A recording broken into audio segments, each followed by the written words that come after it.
আলাইকুম শিক্ষার্থীরা। আজ আমি তোমাদের নবম দশম শ্রেণীর গণিত বিষয়ে পাঠদান করব।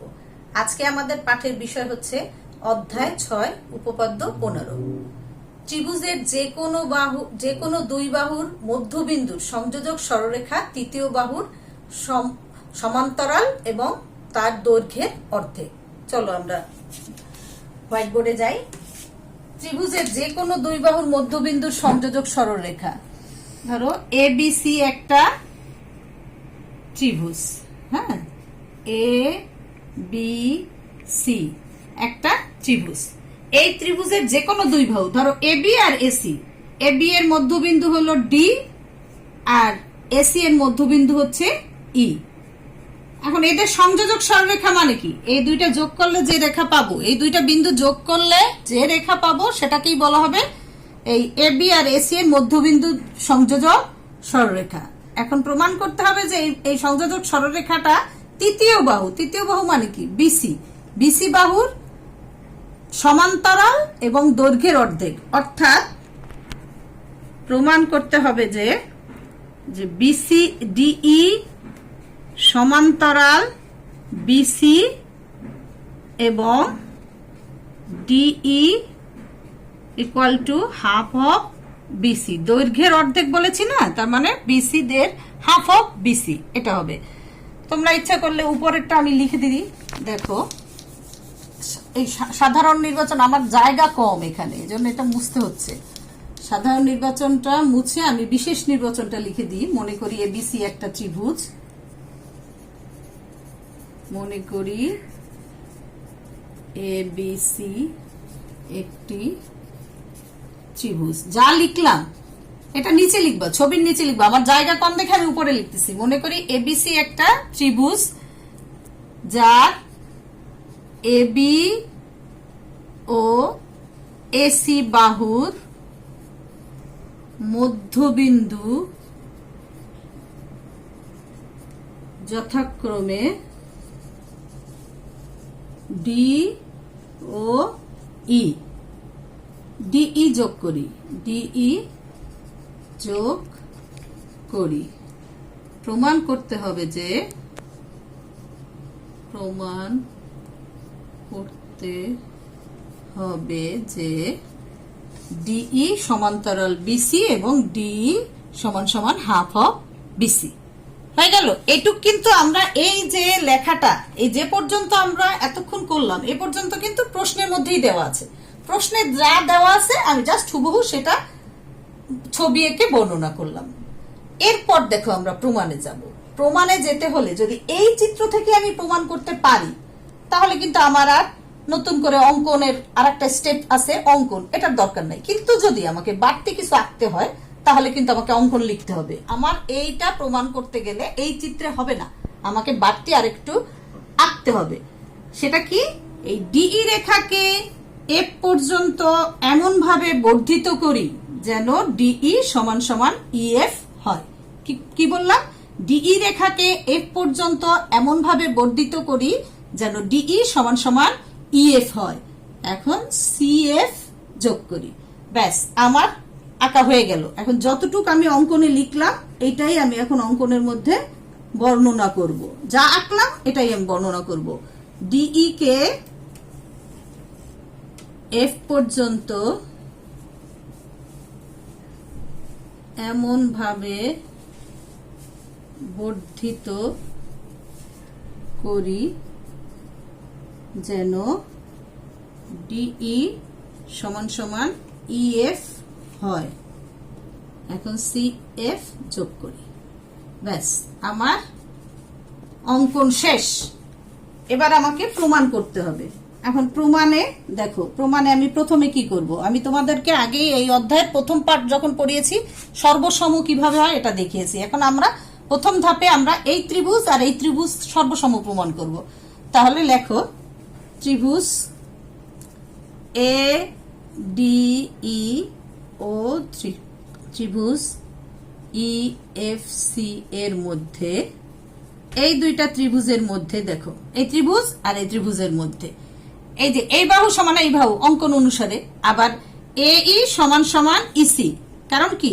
ই এসি এর মধ্যবিন্দু। তাহলে আমরা লিখি কি কি পেলাম, সর্বসম প্রমাণ করার জন্য আমি কি কি পেলাম। এই সমান সমান ইসি, কারণটা অবশ্যই লিখতে হবে মধ্যে, ই এসি এর মধ্যবিন্দু, এসি এর মধ্যবিন্দু বলে, ঠিক আছে, মধ্যবিন্দু। আবার দেখো ডিই সমান সমান ইএফ, একটু আগে আমরা কিন্তু এটা এঁকেছি, ডিই সমান সমান ইএফ, এটা কিন্তু আমি নিজে এঁকেছি। তাহলে এখানে লিখবো যে অঙ্কন অনুসারে, অঙ্কন অনুসারে। এরপর দেখো এই কোণটা সমান সমান এই কোণটা, এই কোণ সমান এই কোণ, বিপ্রতীপ কোণ বলে। কোণ নাম কি এটার? এ ই ডি সমান সমান, এখানে অন্তর্ভুক্ত, সংক্ষেপে আমি লিখলাম অন্তর্ভুক্ত, অন্তর্ভুক্ত কোণ C E F, C E F. কারণটা অবশ্যই লিখতে হবে বিপ্রতীপ কোণ বলে, বিপ্রতীপ কোণ বলে। এরপর দেখো, অতএব আমরা যে কোনো তিনটা জিনিস আমরা এখানে দুই বাহু আর অন্তর্ভুক্ত কোণ সমান দেখালাম। অতএব ত্রিভুজদ্বয় সর্বসম, অতএব ত্রিভুজ এ ডি ই সর্বসম ত্রিভুজ ই এফ সি। তাহলে আমরা কি বলতে পারি যে ত্রিভুজ, যদি কোনো ত্রিভুজ সর্বসম হয় সেই ক্ষেত্রে আমরা এই ত্রিভুজ আর এই ত্রিভুজের যে কোনো কিছু সমান বলতে পারবো। তাহলে দেখো, আমি যেহেতু এটা সর্বসম প্রমাণ করছি, আমি লিখবো এই বাহু সমান এই বাহু, তার মানে কি এডি সমান সমান সিএফ, এবং আর কি কি সমান দেখাবো, এই কোণ সমান এই কোণ এবং এই কোণ সমান এই কোণ দেখাবো। কারণ আছে, কেন দেখাবো কারণটা দেখো, কোণ ডি এ ই সমান সমান কোণ ই সি এফ, এবং দুইটা কোণ সমান দেখাবো, একটা বাহু সমান দেখালাম আর দুইটা কোণ সমান দেখাবো। আর একটা কোণ কি দেখাবো, আর একটা কোণ দেখাবো এ ডি ই সমান সমান কোণ ই এফ সি। একটু খেয়াল করো, আমরা ক্লাস 7-এ পড়ে আসছি। দেখো, এই দুইটা রেখা সমান্তরাল হলে, আর যদি দুইটা রেখা সমান্তরাল হওয়ার শর্ত কি, দুইটা রেখা সমান্তরাল হওয়ার শর্ত হচ্ছে যদি এদের একটা ছেদক টানি, এই রেখা দুইটার উপর আরেকটা রেখা টানি, এটাকে বলা হয় ছেদক। তাহলে এগুলাকে বলা হয় অনুরূপ কোণ। অনুরূপ কোণগুলা সমান হবে অথবা একান্তর কোণগুলা সমান হবে। দুইটা রেখা সমান্তরাল হওয়ার শর্তই হচ্ছে অনুরূপ কোণ সমান অথবা একান্তর কোণ সমান। তাহলে সেই ক্ষেত্রে এখন দেখো, আমরা এখানে দেখতেছি এইটা, এই একটা রেখা আর এই একটা রেখা, এইটা কিন্তু এর ছেদক, আবার এইটাও ছেদক, আর এই কোণটা সমান এই কোণটা মানে কি একান্তর কোণ, আবার এই কোণটা সমান এই কোণটা মানে কি একান্তর কোণ। তাহলে সেইটাই আমি লিখলাম যে সর্বসম প্রমাণ করার পর আমি যে দুইটা কোণ সমান সমান লিখলাম, এরা কি, এরা হচ্ছে একান্তর কোণ। এই জন্য এখানে লিখবা কিন্তু ইহারা একান্তর কোণ বলে, কিন্তু ইহারা একান্তর কোণ বলে, একান্তর কোণ বলে আমরা কি বলতে পারবো যে এই এডি, এডি সমান্তরাল সিএফ, একান্তর যদি কোণ হয় তাহলে আমরা বলবো এডি সমান্তরাল সিএফ, ঠিক আছে, এডি সমান্তরাল সিএফ। এখন আমরা পেলাম এডি সমান সমান সিএফ, আবার পেলাম এডি সমান্তরাল সিএফ। এখন দেখো এডি, এডি মানে কি, এডি মানে কিন্তু এখানে কিন্তু তুমি লিখতে পারো এডি সমান সমান কিন্তু আবার বিডি, কারণ কি ডি এ বি এর মধ্যবিন্দু, ডি কি এ বি এর মধ্যবিন্দু। তাহলে এডি সমান সমান আমি লিখবো বিডি সমান সমান সিএফ, এডি সমান সমান বিডি সমান সমান সিএফ। তাহলে বা আমি বলতে পারি বিডি, যে এডি সমান সমান বিডি, তাহলে আমি বলতে পারবো বিডি সমান্তরাল সিএফ, এই যে এখানে বিডি সমান্তরাল সিএফ এবং বিডি সমান সমান বিডি সমান সমান সিএফ, এই কথাটা আমি এখন বলতে পারবো। এখন তুমি দেখো, যদি বিডি বিডি সমান্তরাল সিএফ হয়, আবার বিডি সমান সমান সিএফ হয়, তাহলে কি বিসিএফডি এটা কি একটা সমান্তরিক। এই চতুর্ভুজের যদি বিপরীত বাহু সমান এবং সমান্তরাল হয়, আমরা জানি কি যে একটা সামান্তরিকের বিপরীত বাহু পরস্পর সমান এবং সমান্তরাল, তাহলে যেহেতু বিডি সমান সিএফ আবার বিডি সমান্তরাল সিএফ, অতএব আমি বলতে পারবো বিসিএফডি একটি সামান্তরিক, একটি সামান্তরিক। বোঝা গেছে? এই পর্যন্ত বুঝতে পারছো স্টুডেন্টরা? আমি প্রমাণ করলাম যে বিডি সমান্তরাল সিএফ এবং বিডি সমান সিএফ, তাহলে কি এটা পুরাটা একটা সামান্তরিক। কারণ একটা চতুর্ভুজের যদি বিপরীত বাহুগুলো সমান ও সমান্তরাল হয়, তাহলে ওই চতুর্ভুজটাকে বলা হয় সামান্তরিক। তাহলে এটা একটা সামান্তরিক। যখনই আমি প্রমাণ করলাম যে এটা একটা সামান্তরিক, অর্থাৎ আমরা বলতে পারবো ডিএফ, এই ডিএফটা সমান্তরাল বিসি এবং ডিএফ সমান সমান বিসি। কারণ কি?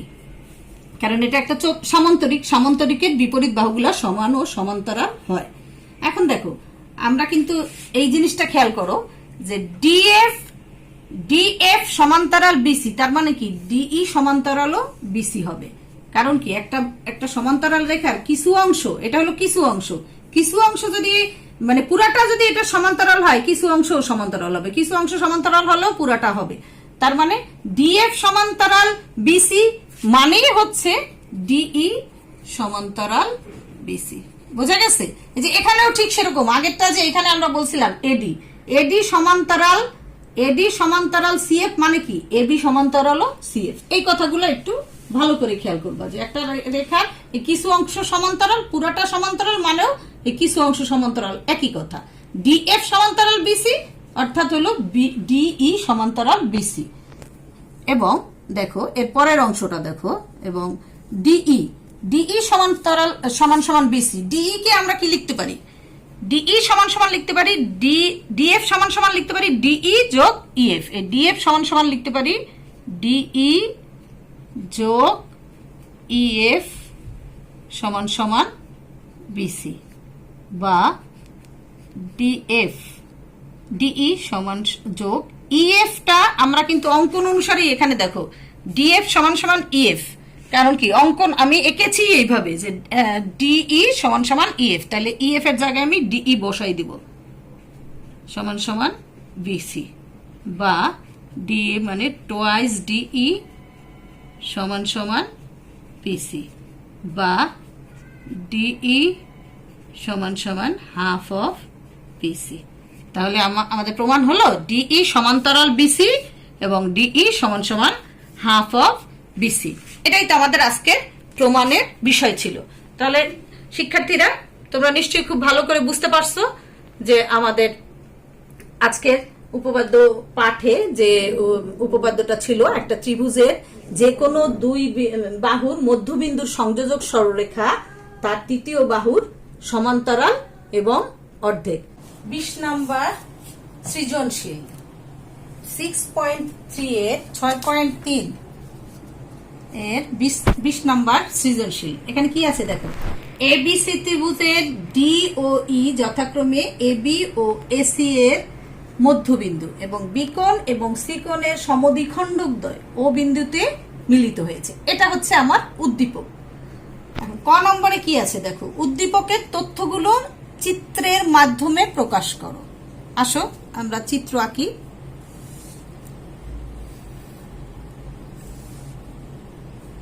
এ বি সি একটি ত্রিভুজ। ক নম্বরে দেখো, উদ্দীপকের তথ্যগুলি চিত্রের মাধ্যমে প্রকাশ করো। এবিসি একটা ত্রিভুজ, চিত্র আঁকলাম। এখন উদ্দীপকে কি কি আছে? এবিসি ত্রিভুজের ডি ও ই যথাক্রমে এবি এবং এসি এর মধ্যবিন্দু, এবি আর এসি এর মধ্যবিন্দু যথাক্রমে ডি আর ই।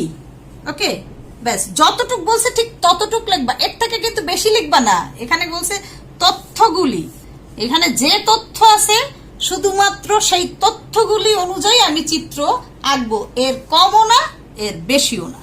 দেখো এখানে কি বলছে, তাহলে এ বি আর এসি এর মধ্যবিন্দু ডি আর ই, ব্যাস আঁকলাম। এরপর বলছে বি ও সি কোণের সমদ্বিখণ্ডক দ্বয় ও বিন্দুতে মিলিত হয়েছে। তাই বি কোণের সমদ্বিখণ্ডক, সমদ্বিখণ্ডক মানে বুঝো তো, মানে এই কোণটাকে সমান দুই ভাগে ভাগ করে যে রেখা, সেটাকে বলা হয় সমদ্বিখণ্ডক। ধরো এই রেখাটা এই বি কোণকে সমান দুই ভাগে ভাগ করলো ও বি, আবার এখানে সি কোণকে ভাগ করলো ও সি। তাহলে বি আর সি কোণের সমদ্বিখণ্ডক, তার মানে ও বি আর ও সি এই দুইটা ও বিন্দুতে মিলিত হয়েছে। বলছে বি ও সি কোণের সমদ্বিখণ্ডক দ্বয় ও বিন্দুতে মিলিত হয়েছে। তাহলে বি কোণকে সমান যে ভাগ করছে সে হলো ও বি, আর সি কোণকে সমান দুই ভাগে ভাগ করছে হলো ও সি। এই দুইটা রেখা ও বিন্দুতে মিলিত হয়েছে। আমার উদ্দীপকে শুধুমাত্র এইটুকুই চেয়েছে।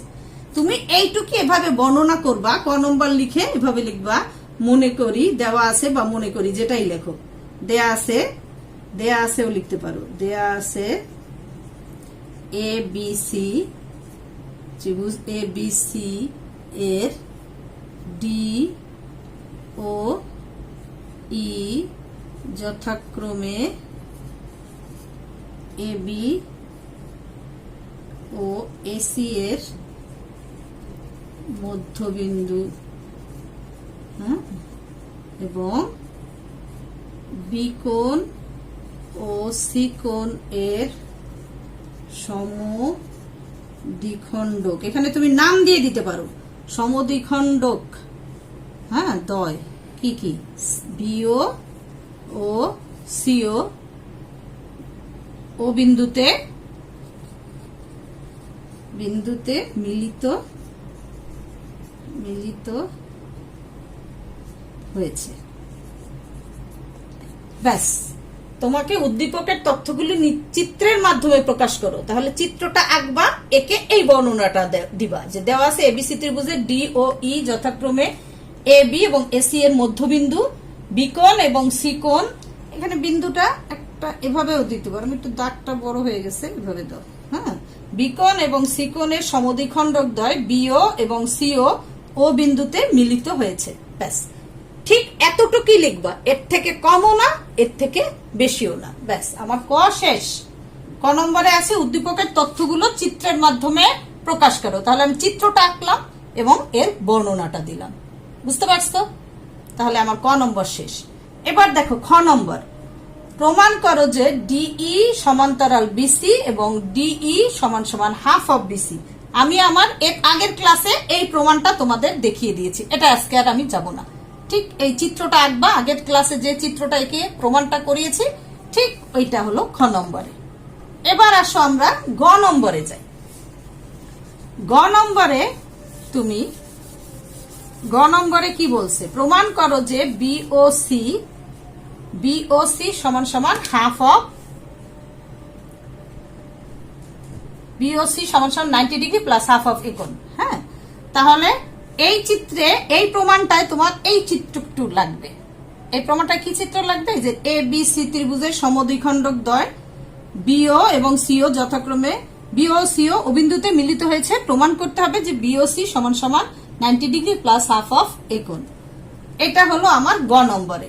তাহলে গ নম্বরে আমি চিত্রটা আঁকবো, প্রথমে ই অনুযায়ী প্রমাণ অনুযায়ী আমি চিত্রটা আঁকবো, এরপরে আমি বিশেষ নির্বাচন বর্ণনা করব, বিশেষ নির্বাচন দিয়ে বর্ণনা করব। মনে করি বা দেওয়া আছে যেটা বলো, এবিসি ত্রিভুজ এবিসি এর বিকোণ ও, আমি একটা দাগ দিয়ে নিই সুবিধা হবে, প্রমাণের সুবিধা, বিকোণ ও সি কোণ এর সমদ্বিখণ্ডক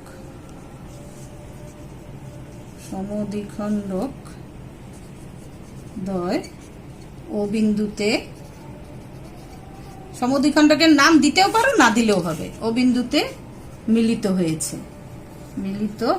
সমদ্বিখণ্ডক দ্বয় কি কি, বিও এবং সিও, এটার নাম উল্লেখ করলেও হবে না করলেও হবে, ও বিন্দুতে মিলিত হয়েছে। হ্যাঁ, প্রমাণ করতে হবে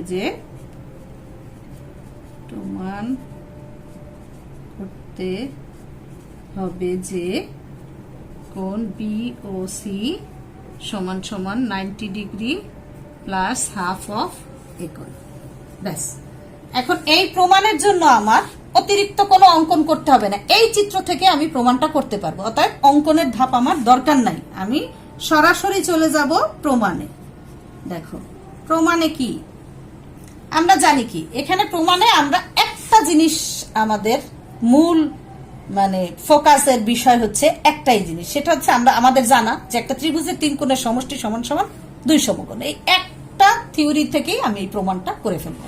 দেখো তাহলে আমরা প্রথমে যাব বড় ত্রিভুজটাই। দেখো ত্রিভুজ এ বি সি এ, ত্রিভুজ এ বি সি এ আমরা কি বলতে পারি, কোণ এ কোণ যোগ বি কোণ যোগ সি কোণ সমান সমান কি 180 ডিগ্রি। তুমি ইচ্ছা করলে প্রথমে ওই কথাটা এভাবেও লিখতে পারো যে না, আমরা জানি একটা ত্রিভুজের যে কোনো আমরা জানি যে কোনো ত্রিভুজের 3 বাহুর সমষ্টি 2 সমকোণ, এই কথাটা উপরেও লিখতে পারো অথবা এভাবেও লিখতে পারো। ত্রিভুজ এবিসি এ এই কোণটা সমান সমান 180 ডিগ্রি বা 2 সমকোণ। কারণ হিসাবে ব্র্যাকেটে দিতে পারো যেহেতু ত্রিভুজের যে কোনো যেহেতু ত্রিভুজের 3 কোণের সমষ্টি, যেহেতু যে কোনো ত্রিভুজের লিখতে পারো, ত্রিভুজের 3 কোণের সমষ্টি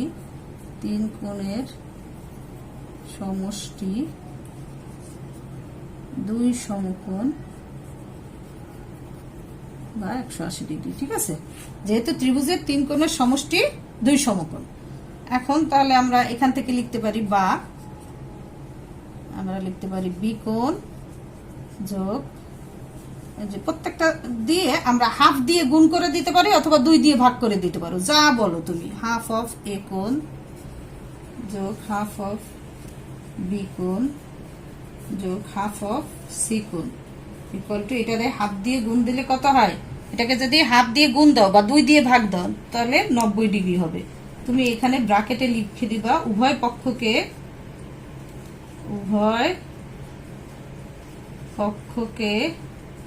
2 দ্বারা ভাগ করে বা হাফ দ্বারা গুণ করে পাই। আমি যদি হাফ দিয়ে গুণ করি সব দিকে তাহলে আমার এই জিনিসটা আসে। ঠিক আছে, তারপরে আসো এখানে, বা আমি একটু মুছে নিব, ধরবে। আচ্ছা এইখান থেকে শুরু করি, বা হাফ অফ এ কোণ হাফ অফ বি কোণ যোগ হাফ অফ সি কোণ সমান সমান, আমি হাফ অফ এ কোণটাকে এই পাশে নিয়ে গেলাম, তার মানে 90 ডিগ্রি মাইনাস হাফ অফ এ কোণ। আমি হাফ অফ এ কোণটাকে শুধু বাম পক্ষ থেকে ডান পক্ষে নিয়ে আসলাম, আর কিছু না। এই পর্যন্ত করে আমরা একটা 1 নং সমীকরণ দিয়ে রেখে দিলাম। এরপর আসো ত্রিভুজ বি ও সি, এই ছোট্ট ত্রিভুজটার মধ্যে একটা জিনিস খেয়াল করো, আমি দেখাই তোমাকে। এই একটা ত্রিভুজ আমি আঁকলাম, আর এই ব্ল্যাকবোর্ড জোড়া একটা ত্রিভুজ আঁকলাম আমি। এখন এই ত্রিভুজের 3 কোণের সমষ্টি আর এই ত্রিভুজের 3 কোণের সমষ্টি কোনটার বড় হবে? দুইটাই সমান হবে। ত্রিভুজ যত ছোটই হোক আর যত বড়ই হোক, ত্রিভুজের 3 কোণের সমষ্টি 2 সমকোণ, এইটা কিন্তু খেয়াল রাখবা সব সময়। হ্যাঁ, ত্রিভুজের 2 কোণের সে ত্রিভুজ যত বড়ই হোক আর যত ছোটই হোক একই।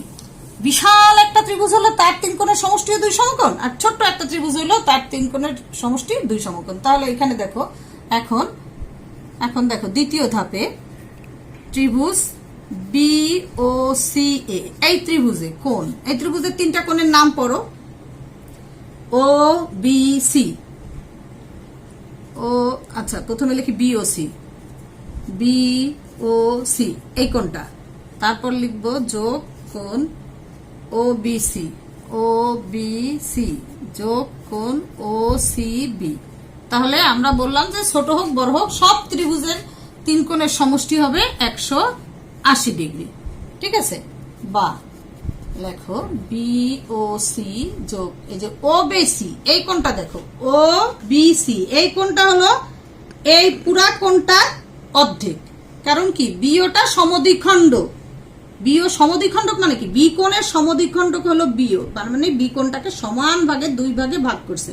তাহলে আমরা এই 1 ভাগ সমান সমান পুরা কোণের অর্ধেক লিখবো। তাহলে পুরা কোণটা কি? বি। তাহলে এই ও বি সি সমান সমান আমি লিখবো হাফ অফ বি কোণ, বি কোণের অর্ধেক। আবার ঠিক একইভাবে কোণ ও সি বি, এই কোণটা এই পুরা কোণটার অর্ধেক, হাফ অফ সি সমান সমান 180 ডিগ্রি, বা বি ও সি যোগ, এখন এই দুইটা 1 নং সমীকরণ থেকে দেখো হাফ অফ বি কোণ যোগ হাফ অফ সি কোণ সমান সমান কি, ওইটা আমি বসাই দিব 90 ডিগ্রি মাইনাস হাফ অফ এ কোণ। এই যে 1 নং থেকে এখানে আবার ডান পাশে আমরা লিখে দিব, দাঁড়াও লিখে দিচ্ছি, এখানে আমি ব্র্যাকেটে লিখবো 1 নং থেকে পাই, 1 নং থেকে পাই। এটা আমি কোথা থেকে পেলাম? 1 নং থেকে পেলাম যে এই যে হাফ অফ বি কোণ যোগ হাফ অফ সি কোণ সমান সমান 90 ডিগ্রি মাইনাস হাফ অফ এ কোণ। এখন বা বি ও সি সমান সমান এই বি ও সি রেখে বাকিগুলো সব আমি উপাশে নিয়ে যাব, কারণ আমাকে প্রমাণে করতে হবে বিওসি, বিওসি কোণটা সমান সমান এটা প্রমাণ করতে হবে। তাহলে এই পাশে আমি শুধু বিওসি রাখবো আর বাকিগুলো সব ডান সাইডে নিয়ে যাব, বাম পক্ষে আমি শুধু বিওসি রাখলাম। এবার ওখানে নিয়ে যাই, 180 ডিগ্রি আগেই ছিল, এরপর এখানে যেহেতু প্লাস 90 এ পাশে গেলে মাইনাস 90 হয়ে যাবে, আর মাইনাস হাফ কোণ এ পাশে গেলে প্লাস হাফ অফ এ কোণ হয়ে যাবে। তাহলে দেখো বা কোণ বি ও সি সমান সমান 180 থেকে 90 গেলে শুধু 90 থাকে, যোগ হাফ অফ এ কোণ। প্রমাণিত, দেখো আমার হয়ে গেছে। হ্যাঁ, আমাকে যা প্রমাণ করতে বলছিল বিওসি সমান সমান 90 ডিগ্রি প্লাস হাফ অফ এ কোণ, তাহলে বিওসি সমান সমান 90 ডিগ্রি প্লাস হাফ অফ এ কোণ প্রমাণ হয়ে গেল। তাহলে আমরা আজকে একটা পুরো সৃজনশীল এই অধ্যায়, বাকি মানে সৃজনশীল গুলা তোমরা চেষ্টা করলেই পারবা। এই অধ্যায় আর একটা জিনিস তোমাদের করানো হয়েছে, যেটা তোমরা 8ম শ্রেণীতে পড়ে আসছো, সেটা হচ্ছে, আমি তোমাদের একটু টাচ দিই, তোমরা এই ওই প্রশ্নটাও বেশি আসে যে পিথাগোরাস, একজন গণিতবিদ ছিল পিথাগোরাস সাহেব, উনি গণিতের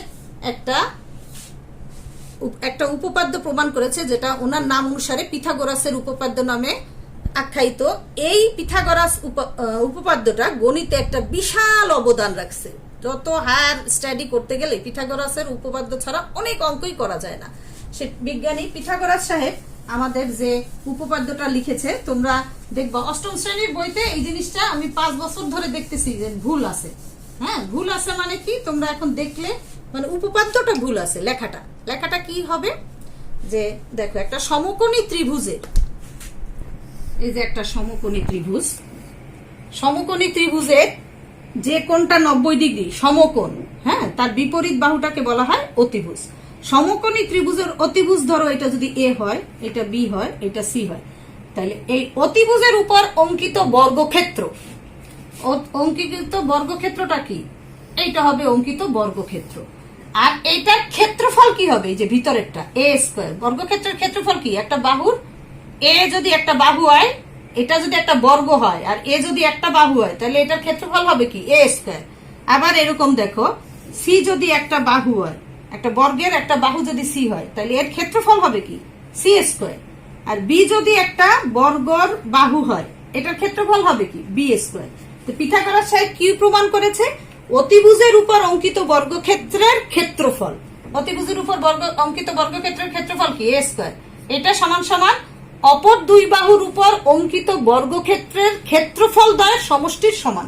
তাহলে অপর দুই বাহু কি, একটা বি আর একটা সি, এর উপর অঙ্কিত বর্গক্ষেত্রের ক্ষেত্রফল দ্বয় হলো বি স্কয়ার আর সি স্কয়ার, এদের সমষ্টি হবে B square plus C square, এটা হবে এদের সমষ্টি। তাহলে এই যে লেখাটা তোমরা 9ম শ্রেণীর বইতেও সামান্য লাস্টে, প্রথম দিকে ঠিক লিখছে, আবার লাস্টে যে একটু ভুল লিখছে, তোমরা কারেকশন করে নাও। এটা হবে একটা সমকোণী ত্রিভুজের অতিভুজের উপর অঙ্কিত বর্গক্ষেত্রের ক্ষেত্রফল অপর দুই বাহুর উপর অঙ্কিত বর্গক্ষেত্রের ক্ষেত্রফল দ্বয়ের সমষ্টির সমান। এই ক্ষেত্রফল এই কথাটা লেখে নাই 8 বইতে, একেবারে লেখেই নেই ক্ষেত্রফল। আর 9 বইতে প্রথমে লিখছে, কিন্তু লাস্টে একটু লিখছে যে ক্ষেত্রফল দ্বয়ের সমষ্টির সমান, ক্ষেত্রফলের সমষ্টির সমান, ক্ষেত্রফল বর্গক্ষেত্রের ক্ষেত্রফল দ্বয়ের সমষ্টির সমান, কথাটা বর্গক্ষেত্রের ক্ষেত্রফল দ্বয়ের সমষ্টির সমান হবে। একটা সমকোণী ত্রিভুজের অতিভুজের উপর অঙ্কিত বর্গক্ষেত্রের ক্ষেত্রফল অপর দুই বাহুর উপর অঙ্কিত বর্গক্ষেত্রের ক্ষেত্রফল দ্বয়ের সমষ্টি সমান। ঠিক আছে, তাহলে তোমরা এই চ্যাপ্টারটা ভালো মতো তোমাদের শেষ হয়ে গেল। এই চ্যাপ্টারের বাকি যা আছে তোমরা নিজেরাই করতে পারবা। আশা করি তোমরা এই চ্যাপ্টারটা ভালো করে শিখবে। আজ এই পর্যন্ত।